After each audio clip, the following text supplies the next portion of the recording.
I'm Saskia Sassen. I'm at Columbia University in New York.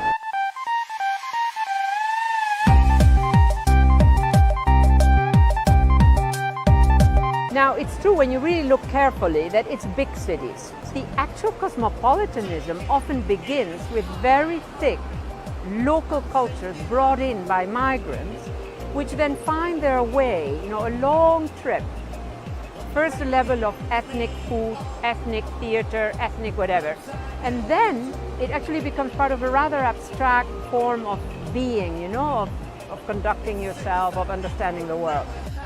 And sometimes they have their festivals, and it's just beautiful.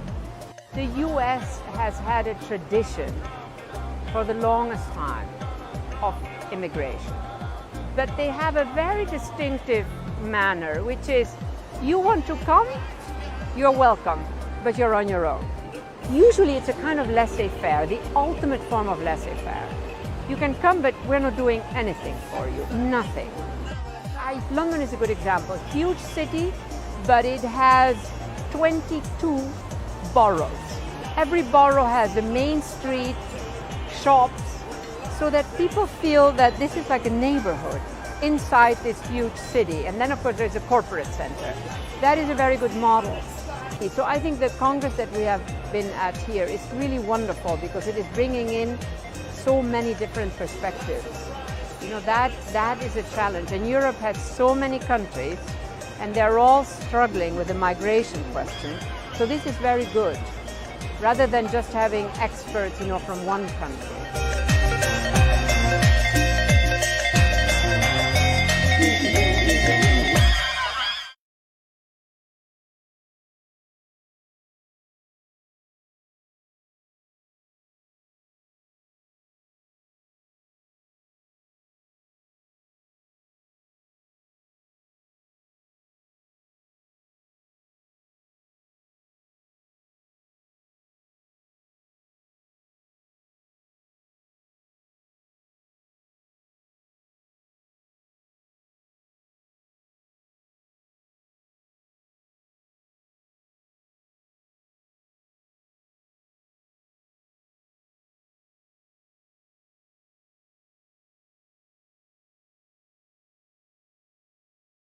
I think, and also a professor at London School of Economics. She's very well known for her studies in globalization, world cities, social justice. She's an author of many books, and her works have been translated in more than 20 languages, right? If I'm not mistaken, right?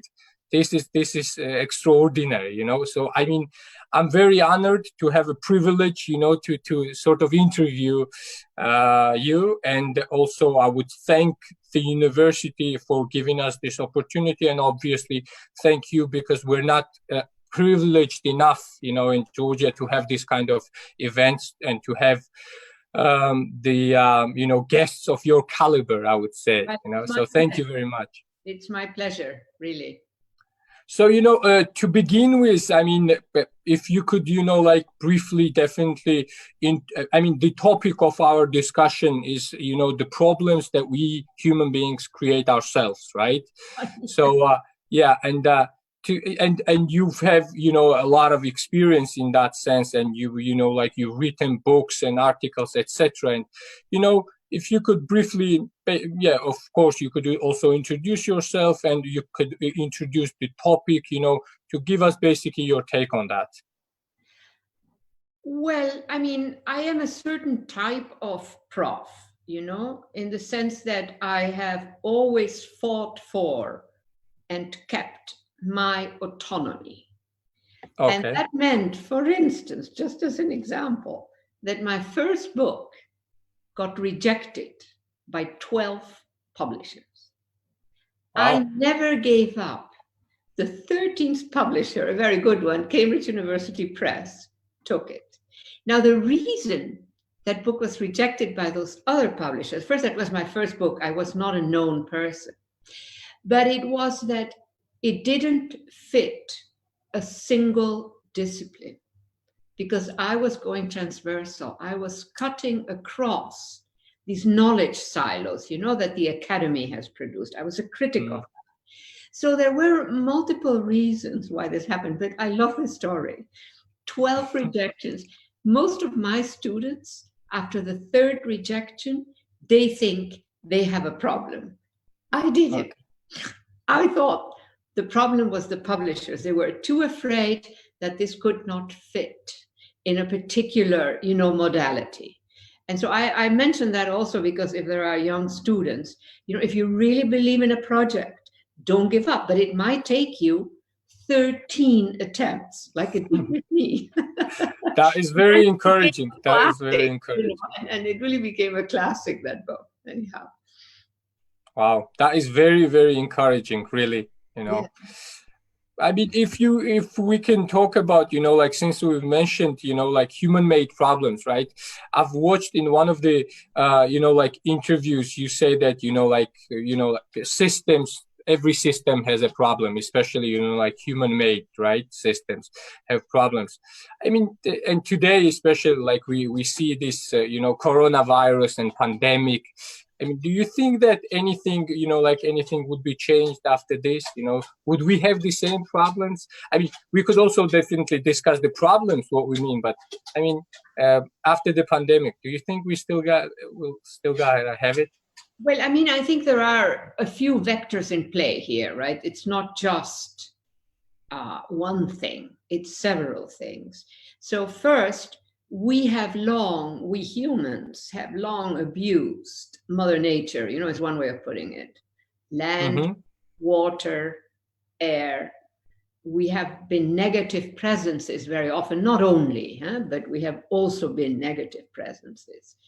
So for me, when a virus like this one, invisible, no sound, no smell, when that invades our lives, to me, it just seems like an interesting opportunity to examine how we exist in this world. And so for me, it was, I was not afraid, I must say. It didn't inspire me fear. I had to be careful, though.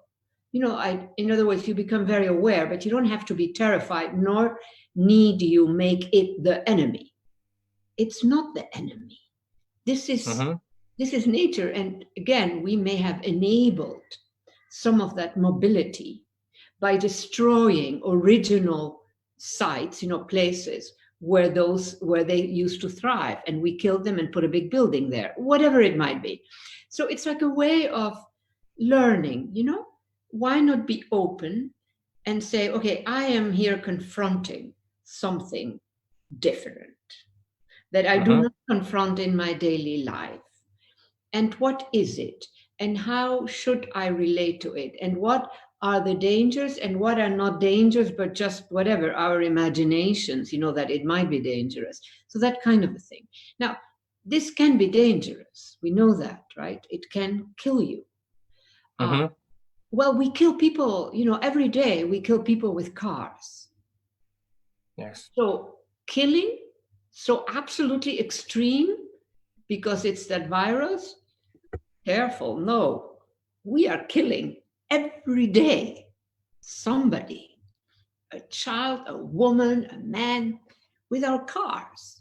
So, when you begin to look at it that way, in other words, it means really going transversal. That's sort of one of my favorite modes, that once you go transversal, you open up all of these knowledge silos, rather than one being the one where you ought to conduct yourself, etc., etc. You say, well, there are all these other ones. Let me go check them out. Now, I want to, since there are students probably, right, involved here. Yes. I just want to say you want to be prudent because, if you are too wild, your professors will not like it. So I told you my case, right? I wrote my first book, this transversal book, and I had 12 publishers reject it. Now it's a classic, it turned out well. But, there is kind of, there has to be wisdom rather than simply radicalism. Radicalism I love, but there has to be a bit of wisdom in it or it's a bit messy. Absolutely. I mean, again, but these things that we're now discussing, like these problems and this virus, and like even the problems with the cars, etc., etc. I mean, in a way, one could say that these are, like abstract things, right? I mean, and especially the youth, and I consider, myself as well. I mean, they could say that, I mean, who's to blame? I mean, who's responsible? Like somebody should be, in a way, right? I mean, we have these inequalities. You talk about inequalities a lot, right? I mean, and human-made problems. Yeah, I mean, they're human-made, but who's the one who causes these problems, right? The brutality on Mother Nature, for instance.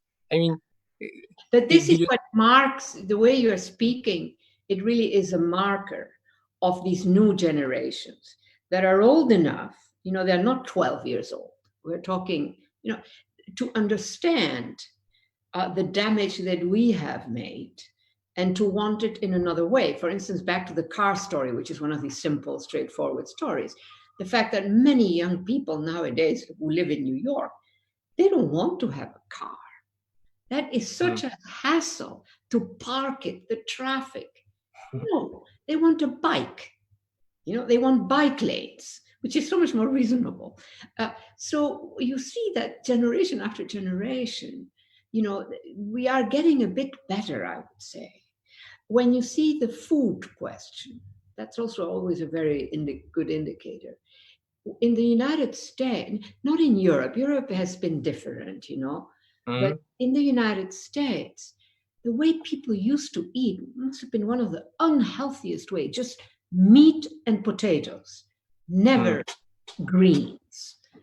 Well, the new generations, they're not interested so much in potatoes and in meat. They want greens, they want something else. So generation after generation sort of produces its own logics, its preferred logics. It can't do away with everything else. And so I'm really interested in seeing, for instance, how few of my good students, my smart students, want a car. They want a bike. They don't want a car. They want to be able to park the bike somewhere, right? They are happy also not to own a bike, but to use it, from one of the deployment sites. You know what I'm talking about, right? You rent the car, the bike. So these are transformations. Then when you go into the more academic space, my space, I have been one of those professors who has had a very hard time sticking to one little knowledge silo. It just doesn't work for me. Maybe I grew up in Latin America, where, I don't know, but it's just different. And so I work many different subjects, but I see connections and sometimes no connections, but there are multiple issues in play in the diagram in my head. Huh? And I have more and more students who want that. So I teach a class that should be 25 students. No, it's 200 max I can take, and 800 are on the waiting list every year at Columbia University, because I really cover a very broad spectrum. And I have students from the sciences, from literature, from, etc. So I see an emergent condition. Now it's still a narrow path, in many ways, but which opens up, that the knowledge zone is not just a little silo where you get to the little wrinkle and this said that and the other one said that and didn't you? No, you go across, you discover, you confront the problematics that may make it more difficult to continue to argue what you were arguing last year, because my God, you understood that there is this other thing. That is how it should be.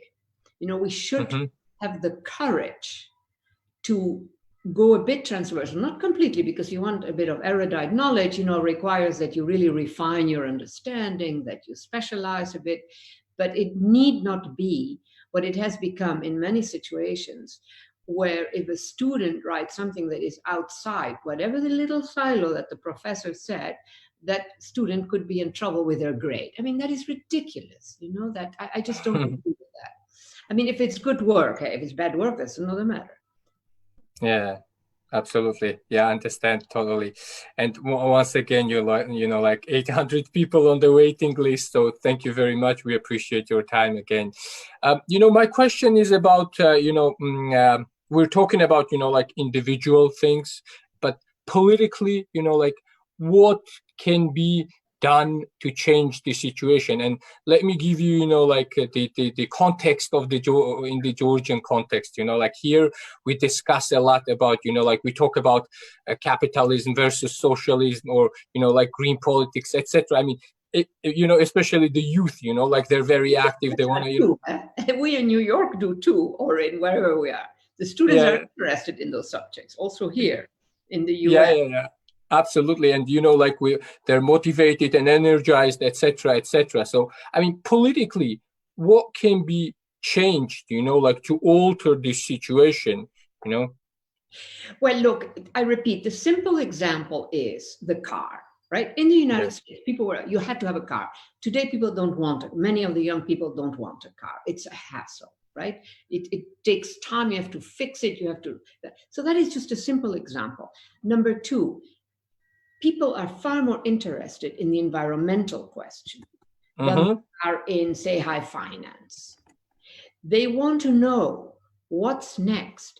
They are very interested in visiting not luxury whatevers, but poor neighborhoods, poor countries. So you already see an opening. I mean, not all students. Maybe the students who come to top universities have the luxury to be able to do this. Like Columbia University is one of those universities. And so it might be that at a poor university, in a poor neighborhood, poor family, it's more difficult. You have to do something that will secure you a job, that kind of a thing. But you see more and more of the young generations interested in a very broad spectrum of conditions that have to do with climate change, that have to do with inequality, that have to do with bad air quality, that have, with a whole set of new subjects that the parents of those children didn't have, And so that to me is a very significant promise. And furthermore, another point here is there is all the new technologies, the new technologies are a variable. On the one hand, great stuff. On the other hand, not so great stuff. Stuff where you say, no, we don't need a total high-tech thing to do that. That is destructive, because every technological tool produces a lot of, we know that, right, garbage. Yeah. But that is a kind of intelligence in play also with that. And I think that is to me very, very promising. That the new generations, I don't know if everywhere, and let's remember that most new generations are in poor countries and they're poor. And in poor families, they do not have many options. So where do you see a lot of bad cars that produce bad air? Well, in poorish neighborhoods around the world, right? So let's just be very clear that there's an ideal here, and then there are the brutal realities. Nonetheless, I would say, in India, for me, is a very problematic country, an extraordinarily problematic country. Why? Because you have a very large, very rich elites who are extremely intelligent, extremely sophisticated, and they have the most absolute indifference to the poor. To me, India is the most brutal country. I object to India much more than, say, to China. Wow. Truly, I find it such a great intelligentsia and a big spectrum. And the way they have not done anything, mostly there are a few exceptions, to enable the lives of the poor. Now they are beginning to worry about air quality because they have cars and they are also living in the city, etc. But the indifference of the sort of the 20% of very rich in India to the rest, to me, is highly objectionable. Then I say the Chinese have done it much better than the Indians. to bring in, to enable, to et cetera, et cetera. Yeah, I mean, I've been to India once. Yeah, I would never remember. I would always remember that. It was an extraordinary experience, really. Like the dust, so to say. Like the air condition, the people. Like the poor people there. I mean, that was absolutely. And you have very rich, 12%. I mean. It's just that the United States has elements of that. These are brutal countries. The United States is a brutal country. I'm now in the UK, right? I mean, but my base is in New York. The UK has a lot of inequality, has a lot of indifference to the situation of the poor. But it's so much better than vis-a-vis the poor, than the United States. Yeah. Everybody here has access to doctors.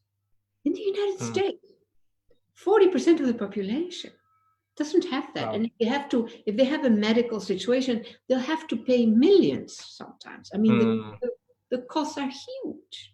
So it's a whole enclave where also the sellers of the drugs, they have extremely high prices.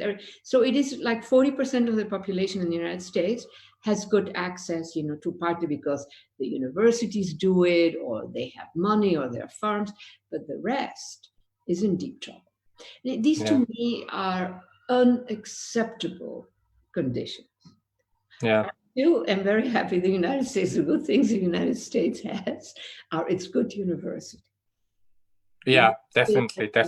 One of the top concept for the university, much better than the Brits. But the Brits have a better social tissue, etc., much better than the United States. So anyway. Okay. I mean, we've touched upon and we discussed and talked about inequalities, right? You talked about inequalities in a way, and some people argue that it is growing, but I mean, we know in history that it was always there, right? It was always there, right? Yeah. And unfortunately, it was always there. But I mean, especially this coronavirus would definitely affect, some say that it would definitely affect the poor more than, like the rich or the middle class. I mean, how do we, as, like as human beings, as, like countries or regions, how do we like tackle this problem of inequality? And you talk about social justice. If you could also, like mention that a little bit. I mean, it is a real challenge. And I am sort of always a bit mystified. I don't know if that term means something to say, how is that possible? That kind of a thing.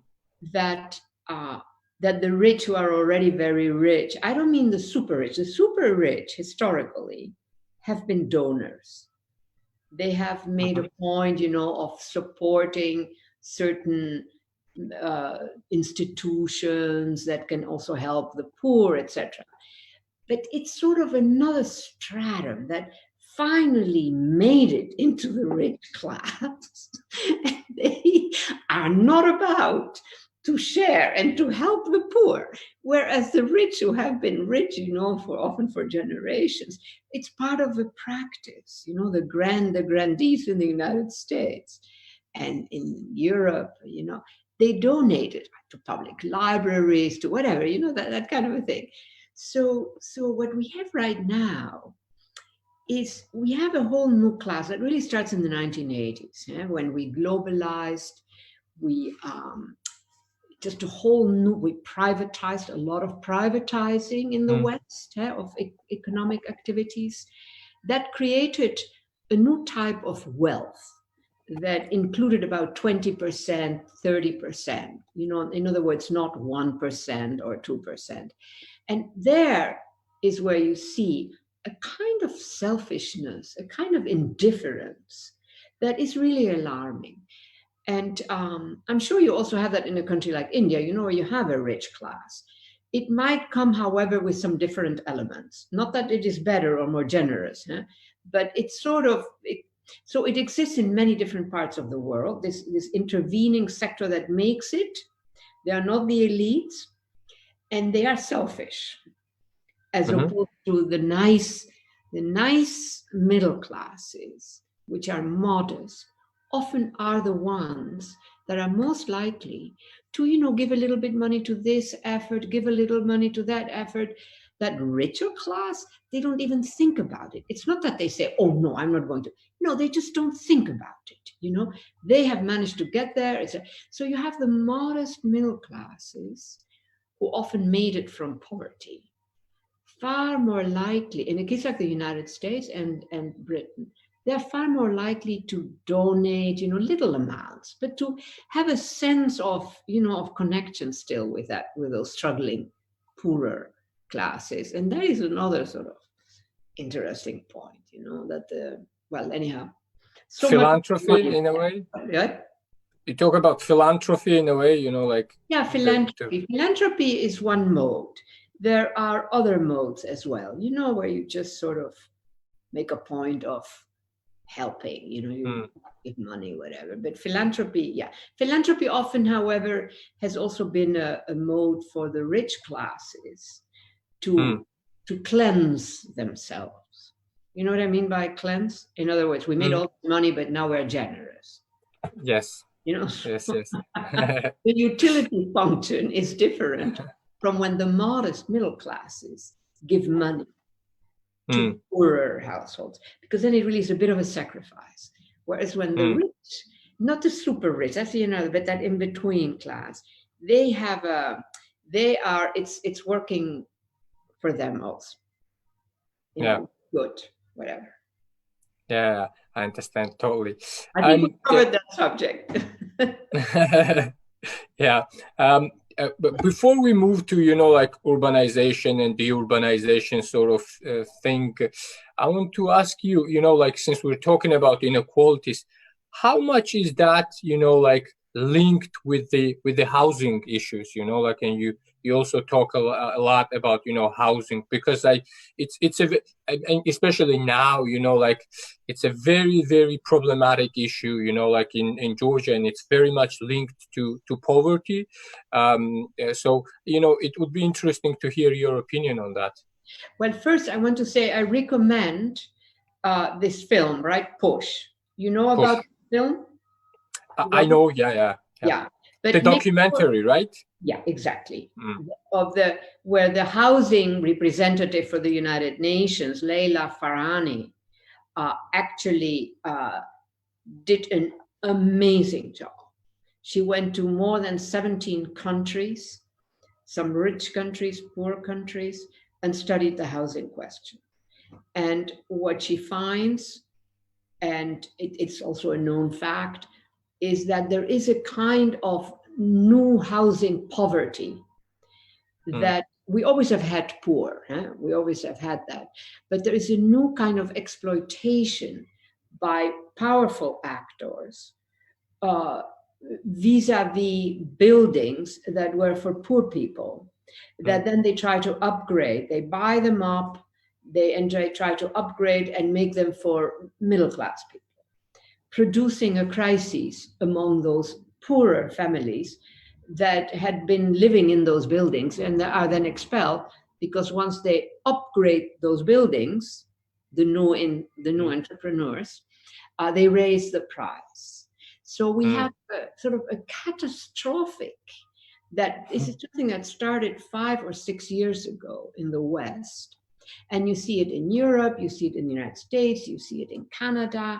And then she also, the rapporteur, also went to African countries and to Asian countries, and you see it there too.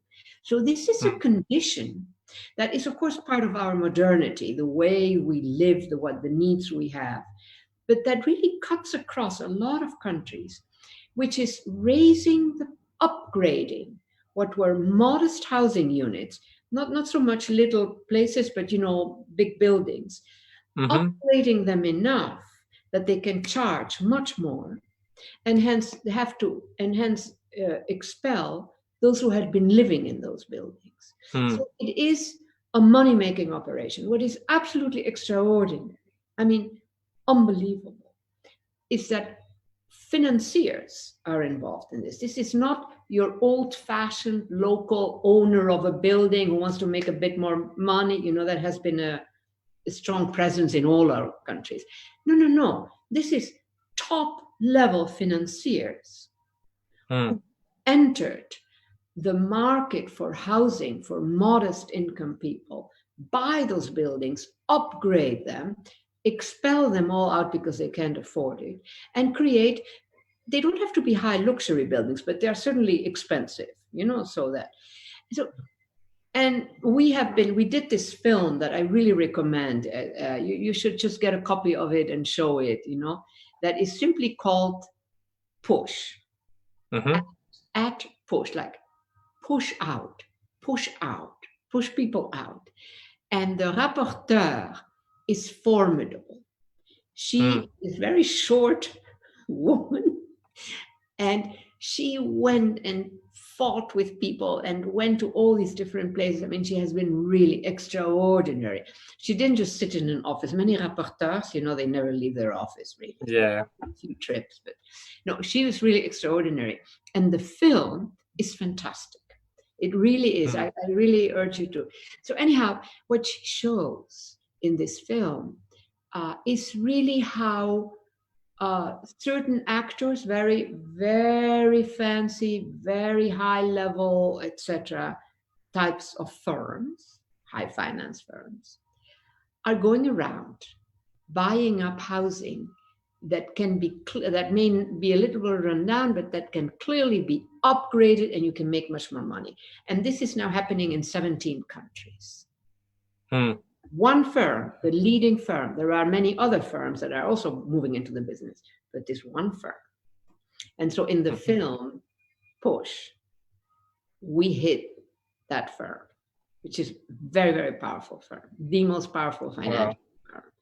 It is not Goldman Sachs, by the way. So they have done their own bit. So anyhow, these are elements of this modernity that we are living. These were not necessarily things that were happening, certainly at this scale, you know, 20 years ago. This is a new modernity that we are living. And this, what I'm describing, is just one element in that new modernity. There are other elements. And the other element is the young people who have a completely different set of preferences and of what their ideal life is, right? So one thing that I would like to emphasize is this notion that we have entered a new modernity. You know, and it has good things and bad things, as most modernities do. Yeah. Absolutely, yeah, I would agree. The housing problem, actually, I mean, it was sort of invisible in Georgia. I mean, nobody really sort of discussed it as such. Currently, Open Society Foundation is actively working very much. I didn't know that. Would you send me some information about that? I have dealt quite a bit with the Open Society. Yeah, absolutely. I'd love to, you know. Yeah, do send, right.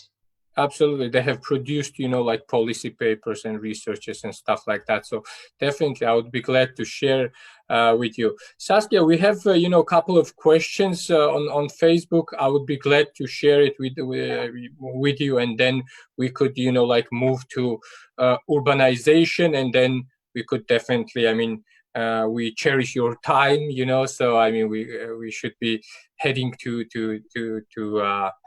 the finish line, so to say. So the first question, in a way, it's addressing the issue of privatization of property, you know, like privatization of, for instance, the city property, you know, like the property that the city owns, and the privatization issues.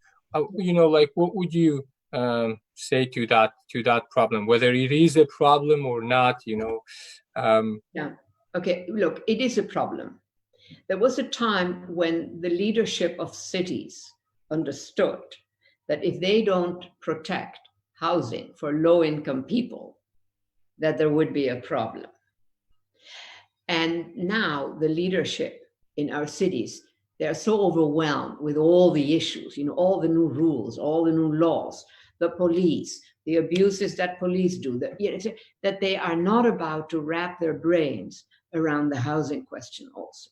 They have delegated that. It's a crisis, I would say. It's an error, but that's how it is. They have delegated that to the housing owners themselves. The housing owners, moreover, come in. Also, there's a whole new class, which is very high income, etc., that is in the business of housing. In the past, it was often local entrepreneurs that managed the housing question for the neighborhood. That still exists in many countries, but certainly in a city like London, in a city like New York, no, that is not how it works. It really is big firms. Like I said, one of the top firms is a financial firm that is involved in the housing question. Well, that's a bit different, that is not how it used to be done. So I think that is a major crisis. It has also meant that often in little bits, a lot of homeless people who used to be able to be in one of these big buildings, they're out. This is tragic. We have men and women, young and old, living on the street, in little thingies, and we have it in rich cities, New York, San Francisco. You begin to have it here in the UK also. These are rich cities, and we have, and so something has changed. Like I said before, I think we began to enter a new era in the 1980s. In our complex systems, you cannot see the notion that we've moved into a new era. No, you don't. You just don't see it. And so I have been trying to understand what were the obstacles that allowed your average person to not see what is happening. And of course, these big buildings, they have been around, but the big buildings their functions can change dramatically, right? And it's not always visible and things like that. So I sort of, my effort really has been to call attention to the fact that we have entered a new phase, and it's not a good one for the average person, but we don't have a name for it. And the visual order is not so clarifying either. It's not that see it. On the contrary, what you see is upgrading, so something positive. But that positive is predicated on a lot of negatives that are quite invisible. Yeah, absolutely. I would agree. Yeah, I think, here in Tbilisi, I think the point was that, the city privatizes a lot of, green spaces and parks and et cetera, to, private companies who then build, restaurants or, big constructions and cut down trees and stuff like that, which are, unacceptable for, a lot of people, a lot of citizens of Georgia. It could also it could have some positive elements too, it depends a bit if they're going to abuse the whole thing, or if they do it because they want their city to be better run, more beautiful, more people living in reasonable housing. So it depends. It doesn't have to be so negative as it is in New York or in London or in, all these major cities. So I just want to emphasize that. Yeah, absolutely. I don't know how it is in your city. Yeah, it's pretty problematic. Mix. Yeah, it's pretty problematic, but we hope that it would be better, Let's move to, urbanization, de-urbanization sort of thing. I remember, I think it was one of your interviews, you were talking about, how urbanization causes sort of de-urbanization. Can you discuss that, with us? Can you share your opinions on that?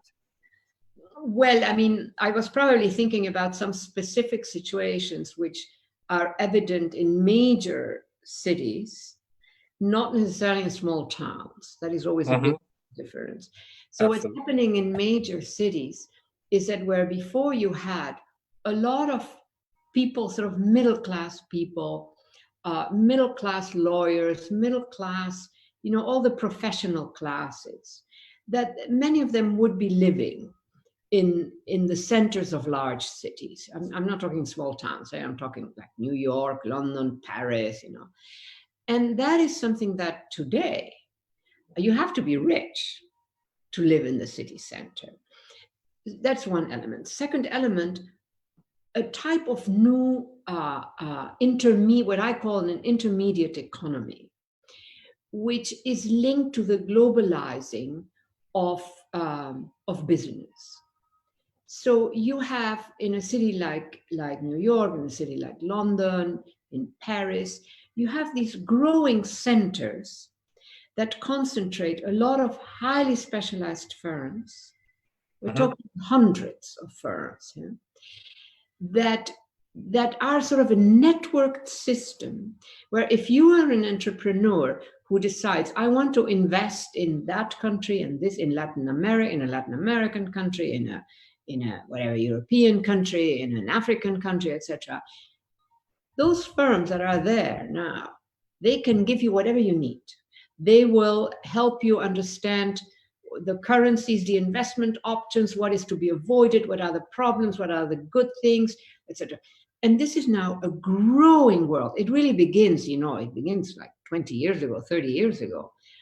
But that you have certain firms that are now operating in many different countries.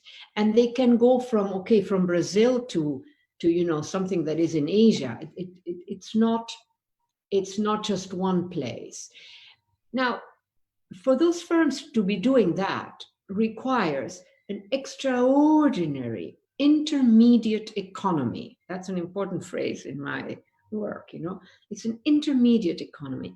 That's an economy that can never lose, by the way. They advise investors, there are lawyers, there are brilliant this, there are brilliant that, you know, whatever. So those that they advise, they may go under, they may make the wrong connection, the wrong investment, but that intermediate sector that is very much in the center of cities because every minute of time counts, that intermediate sector, very difficult that it loses. It just gains and gains and gains. It cannot lose. It makes the deals. If the deals then don't work out, that's the problem of the clients, you know, that they help. So that to me is an extraordinarily problematic mode of running a complex city with complex economic issues. But that's where we're at. And that intermediate sector is doing so well that why would they bother to change it? And the Goldman Sachs are key actors. You know, that's a kind of, you know, Goldman Sachs is a very famous firm, right? That is a key type of actor. They are regularly, almost once every year, found to be in violation of the law. They are fined millions. It doesn't matter because they are in the business of billions. I mean, these are amazing cases, you know, and it's all there. You know, this is not secret stuff. And so, so that is a kind of corruption that is profound, but it's not mafia. It dresses itself in fancy clothing and in brilliant minds. You know what I'm saying? Yeah, absolutely. That is a significant difference. The mafia. It's invisible to our eye. The corruption is invisible to our eyes. That is, you know, one way of putting it. The mafia, you knew. All right. So that to me is also extremely problematic, that the visual order tells you less and less of what is actually going on. That's problematic. That is really, I mean, that's so interesting. You know, these guys have to be really very, very clever to put themselves in the condition like that to never lose, as you say, right? Saskia, we have another question about, you know, basically, what would you say about the urban green infrastructure, right? Urban ecosystem services, you know, how is it in the US? You know, could you share that with us? Well, the US has people who are really very active in trying to change it. But of course, a city like New York, and especially in the big central parts, you know, very difficult to, you know, you'd have to break down a lot of tall towers where you have all kinds of fancy offices to really make it, to green it. But where the leadership of major cities nowadays, I find in many parts of the world, is very keen on greening as much as is possible. But the fact is that cities are forever, I'm afraid, going to have a lot of cement that is not a positive element. Cement exudes negative materials, etc. So it is an issue. There are new ways of building, there are new technologies, there is a lot of, the Japanese have been extraordinary in the innovations they have done, there are different, but still, our big cities are absolutely dominated by big, traditionally built buildings, rather than these new innovative things, which also would probably mean less height, etc. So it would be very costly for a lot of these cities to actually do it using existing knowledges that we have about building green. But there are intermediate elements that you can do, how you protect the water systems, how there are many. So a city like, say, in the Netherlands, the Dutch. The Dutch have been very good about maximizing how they can use viable instrumentalities, to run their city. And what I love, here's a story I love. And for instance, the Netherlands is very populated, but doesn't have a lot of space. It's a small country. But so now, for instance, they have understood that they can use big platforms with incredible, on the water, especially Rotterdam, where Rotterdam, river going into the ocean really, and that's mouvementé water, that is not a very tranquil little river. But they have these very well-built platforms where they are now putting the cows, the Dutch are big on cows. And of course they have huge silos where they grow the green. So they're going vertical. The innovation with the cows on the river was a very interesting one, because they had to also establish whether the cows could still deliver the milk, because of all movement. And so, it was a whole set of, anyhow, really quite interesting stuff, but you get the picture. There are different ways in which cities can be innovative, but there are definitely limits. There is a lot of stuff that we're not going to change anytime soon, and it's not necessarily all positive. Yeah, absolutely. Can we, discuss? I mean, since you teach in these, universities, or top universities, I would say. I'm sure you have your opinions about, the education system, right? I mean, a lot is created by the education system that we have, right? General education schools or HIEs, higher educational institutions. What should the academia or the universities, as Alter Bridge, the newly established university, what should they do, in order to have, better urban planning, better programs, and, what would be your recommendations in these directions? Well, I think a critical element is we have to mix knowledges. We have had, certainly in the United States, in the West, a tendency to create these knowledge silos, as I was saying before, where at the top, it's less and a little thing, this and that, No, we have to confront, say, the environmental question. That should be central. And a lot of the theorized elements that you get in universities are where a particular professor is totally owns whatever, some analyses. They don't want to they want students to study that. No, there should be much more openness. We all professors, we can give a bit, but we shouldn't be as presumptuous as many professors are. Which is that if you are going to work with me, you do my work. No, that's incorrect. That is wrong. Because the new generations have really different points of entry into a lot of these knowledges. And so I am a critic of that type of professor who is sort of stuck with his or her own, I did this and this is the best thing you can do. We still see a lot of that, even in the good American universities. And the American universities are good universities.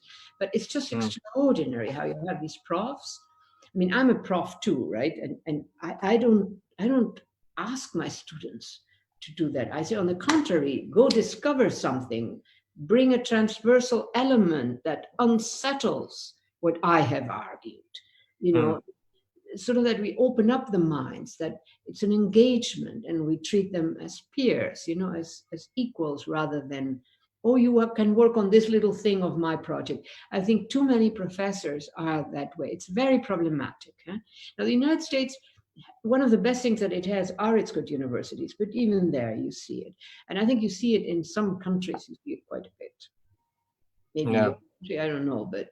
I would say so, I would say so. Definitely, a very good question that came up, on Facebook live stream is, what do you think, who is the owner of the cities? Who owns the cities, A very short question, but a very, I wrote an article that I called Who Owns the City, which was, of course, an ironic title, right?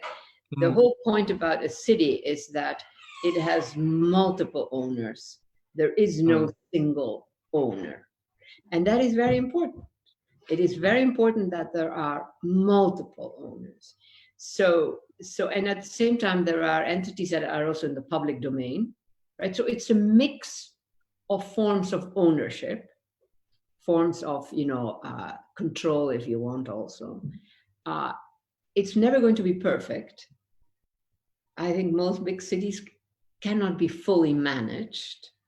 You cannot. And there are good things in that and bad things, but that's how it is. But my husband is just telling me that we have to leave. Yeah. Soon. How much longer is this going to? 2 minutes. Okay, fine. 3 minutes. 3 minutes. Okay. So I think we want to keep asking the question, who owns the city? Not to get a simple answer, but to raise the issue that nobody can simply own a city, except if it's a private city, which is, we are building private. India is building private cities. Well, that's different. But the city in its historic context, nobody can own it. Absolutely. It has to be managed. It has to be that. There are properties that are owned by private people, but the city as complex system that includes all kinds of things should be owned. It should really be a people's, and the pride and the love of your city matters. People, if nobody loves the city they're living in, and if they think, well, it's not my city anyhow, that's bad. I want even the poor in the city to feel, yeah, this is also my city. I think that is how it should be. Yeah. Thank you so much. Thank you so much. I mean, if you could, just to conclude and summarize, what would be your recommendations? Basically, as you said in the beginning, and I think you started with that, what would be your recommendations to the students, who are now watching, basically, given from your, extraordinary life and, all those things, general recommendations, and then we could conclude. Right. Well, I think there is, well, first let me say that we have some cities that are very, very old cities, and they still exist. You cannot say that about political systems. You cannot say that about, powerful kings and queens. They're gone, etc. But the cities, my God, they have been there. So there is something about the city, because it is an open system and because it is complex and highly variable, that has kept it alive. So we owe a bit of respect to this notion of the city, which means, for instance, you don't want to privatize too many parts of the city. The streets should be public spaces, etc., etc. Now, some cities are really unhealthy. Cities in India are truly unhealthy, and they're now trying to do something about it. There is a lot of suffering in cities we cannot romanticize. But I think that one thing that is missing that we should enable everywhere, whoever has the energy to do that, is that the city should work for its people, whether they're poor or rich. Rich, we don't need to worry about, clearly. But poor, the modest middle classes, etc. And we should not forget that. So we should see the city as a positive space that is, however, a troubled space. And more so today, in the last 20 or 30 years, than it was in the past.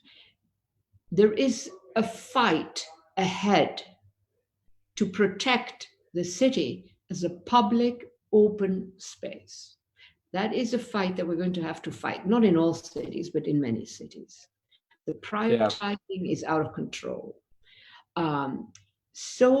But cities have been there before. Cities have been bombed, they have been destroyed, they have been burned, they have, they have expelled all kinds of people, but they're still there. And so I just would like to sort of end with that. Yeah. But it takes care, and it takes doing and making and reinventing the narratives of what should be done. There's work to be done, as somebody said. Yeah. Absolutely, I agree. Saskia, thank you so much for your time. I know that there have been, some questions that I was unable to ask you. People were posting different questions. I apologize to them, but, time is of essence, as they say. We appreciate your time. We're very happy that 2 of your books were going to be translated by the university, as I'm aware of. I'm delighted. That is so great. Yes. Yes, I mean, because, and a lot of people would have access to read that in the Georgian language, and we're very happy. Again, thank you so much for your time. This was an honor for me, for the university, and we hope to cooperate with you, in the nearest future as well. Thank you. Absolutely. Yes. Thanks a lot. Bye-bye. Bye-bye.